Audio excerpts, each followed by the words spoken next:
허은하 평론가님? 네. 빨리빨리와 설마 문화가 만들어낸 게 아닌가 하는 생각이 좀 드는데요. 100번 아무 일 없다가 101번째 갑자기 일어나는 게 사고라고 합니다.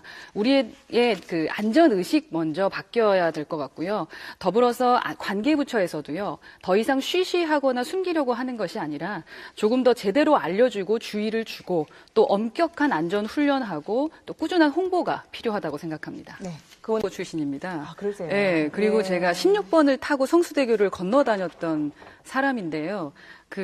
그래서 너무 관심이 많았었는데 보니까 32톤 이상의 트럭은 다닐 수 없는 다리였음에도 불구하고 그 주변이 레미콘 공장이기 때문에 저는 다니면서 수많은 그런 무거운 네. 트럭들이 다니는 걸 봤거든요. 네. 정말 끔찍했고 그리고 저희 후배들도 이제 안 좋은 일을 당했기 때문에 이러한 일이 또 계속 일어나고 있다는 건 정말 큰 문제인 것 같습니다. 불안해 죽겠습니다. 그렇습니다. 네. 지금. 근데 1,400명에게 물었는데 5년 전과 비교해서 지금의 안전의식은 어떤 것 같으냐라고 물었더니 똑같다가 65.3%였고 나빠졌다가 17.5%고 개선됐다가 17.2%라고요. 네. 그리고 안전의식에 대한 지수를 좀 물어봤더니 2007년도에는 30.3이었는데 2014년도에 17%로 줄었습니다.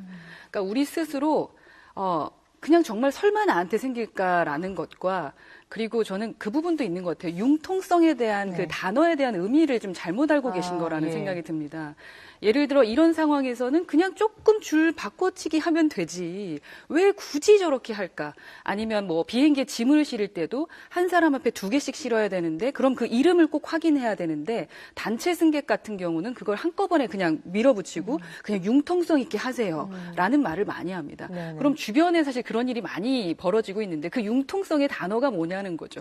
동의하는 게 성수대교 사건이 일어나기 전에도 우리 민간인이 먼저 신고를 했었는데 그게 무시됐었다라는 게 가장 큰 문제인 것 같고 오늘도 사실은 이순신대교에 대한 문제가 있었는데 그래도 그 부분은 바로 홍보를 해줬기 때문에 그나마 그 문제가 크게 되지 않았던 것 같고요. 그리고 저희는 진짜 후배가 좀 그 문제가 있었기 때문에 그 과거까지, 그 결과까지 확인을 해봤는데. 무학여고. 예, 무학여고 정말 그 얘기만 나와도 제 마음도 먹먹한데 가족분들은 어떨까 싶은데요. 벌을 받았던 분들이 3분밖에 안 계세요. 실형을 선고받은 분이 3분밖에 안 계시다는 게, 저는 정말 믿어지지가 않습니다. 그래서 그 부분에 대해서 좀 변호사님한테 진짜 여쭤보고 싶었어요. 왜 실형을 선고받는 사람이 3명이고 또 관련자 14명은 그냥 집행유예만 받았다고 하더라고요. 있을까요? 네, 그 글을 쓰는 것도 물론 중요할 것 같아요. 그 증거가 남으니까. 근데 요즘에 그 공무원들이 가장 많이 신경 쓰는 게 아무래도 홈페이지, SNS, 뭐 카카오 스토리, 페이스북 여러 군데 특정 회사 이름 아이고 죄송합니다. 많은 것을 열어놓고 있습니다. 그리고 거기에 대한 답변이 바로바로 올라오지 않으면 그것도 또 문제가 되는 것 같더라고요. 그러니까 답변을 빨리 확인하실 수 있으니까 그곳에 가셔서 말씀하시고 또한 우리가 봤다면 그 안에 좋아요든 댓글을 우리가 많이 달아줘야 됩니다. 그래야 시민들이 여기에 많은 관심이 있구나라는 공감대 형성이 돼서 더 빨리 해결이 될 수 있으니까 그 부분을 신경 쓰시면 될 것 같습니다. 다가 봤는데 이삿짐 차량입니다. 이삿짐 차량인데 과적이었나 봐요. 그랬더니 이렇게 밖에다가 짐을 실어 다른 거예요? 예, 문 밖에다 달았는데 이게 스카치 테이프입니다. 스카치 테이프. 그리고 위에 그 의자도 있죠. 의자 다 모두 다 스카치 테이프로 붙여놓고. 그러니까 스카치 테이프의 그 능력을 믿는 거예요. 자, 그래서 우리 허은하 대표님 그 사진을 찍고 신고하셨습니까?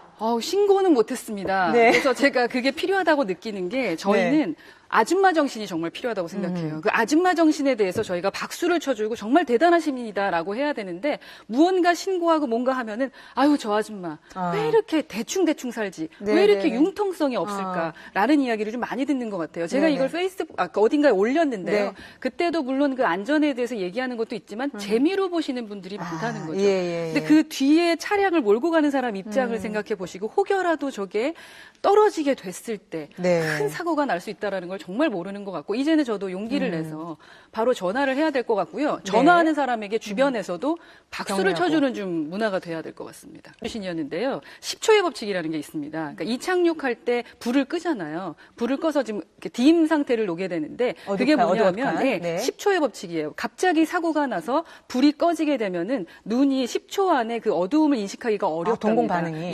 그렇기 때문에 그렇게 불을 끄게 되는데 왜 이렇게 불을 끄게 되느냐, 창문을 왜 열어놔야 되느냐 이렇게 말씀하시는 분들이 계시는데 그 부분 상당히 중요하고 또 이착륙할 때가 가장 위험하기 때문에 30세컨드 리뷰라고 해서 30초 리뷰를 승무원들이 꼭 해야 돼요.